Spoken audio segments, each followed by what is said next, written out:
किसी नगर में एक व्यापारी रहता था।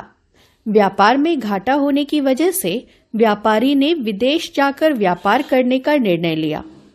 विदेश जाने से पहले उसने अपनी लोहे की तराजू नगर के एक साहूकार के पास धरोहर के रूप में रख दी। जब वह विदेश से लौटा, उसने साहूकार से अपनी तराजू वापस मांगी। साहूकार जी, विदेश जाते समय जो लोहे की तराजू मैंने आपके पास धरोहर के रूप में रखी थी, वह अब मुझे वापस लौटा दीजिए। अरे, उस तराजू को तो चूहे खा गए, अब मैं तुम्हें वह कहां से लौटाऊं? इस साहूकार के मन में बेईमानी घर कर गई है। इस समय इससे बहस करना उचित नहीं है। कोई बात नहीं साहूकार जी, अब इसमें न आप कुछ कर सकते हैं और न मैं। शायद तराजू मेरे भाग्य में ही नहीं था। शायद व्यापारी मेरी बात मान गया। अरे वाह, तराजू अब मेरी हो गई है। क्या आप अपने पुत्र को मेरे साथ भेज देंगे?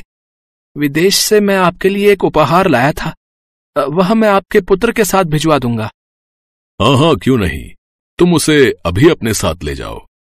व्यापारी ने साहूकार के पुत्र को नदी के समीप एक गुफा में छिपा दिया और वापस साहूकार के पास आया। अरे, तुम आ गए? मेरा बेटा कहाँ है? आपके पुत्र के साथ मैं नदी के किनारे बैठा था कि एक बाज आया और उसे उठाकर ले गया। झूठे मक्कार, कैसी ऊट पटांग बातें कर रहे हो? कैसे कोई बाज इतने बड़े लड़के को उठाकर ले जा सकता है? बताओ मेरा बेटा कहाँ है, नहीं तो मैं तुम्हारी शिकायत राजा से करूंगा। मैं सच कह रहा हूं, आपके पुत्र को बाज उठाकर ले गया है। साहूकार ने व्यापारी की शिकायत राजा से की। राजा के दरबार में साहूकार और व्यापारी।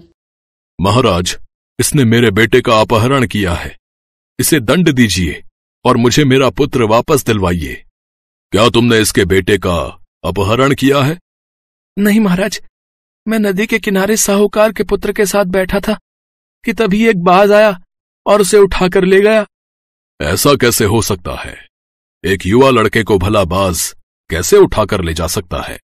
तुम झूठ बोल रहे हो।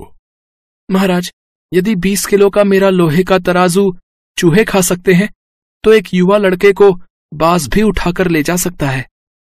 व्यापारी ने राजा को साहूकार की बेईमानी के बारे में बताते हुए अपनी तराजू का पूरा किस्सा बताया। तो ये माजरा है। साहूकार, तुम अभी इसकी लोहे की तराजू वापस लौटाओ, और व्यापारी, तुम इसके बेटे को वापस दो। जो हुक्म महाराज, मैं अपनी करनी पर शर्मिंदा हूं, आगे से ऐसा नहीं होगा।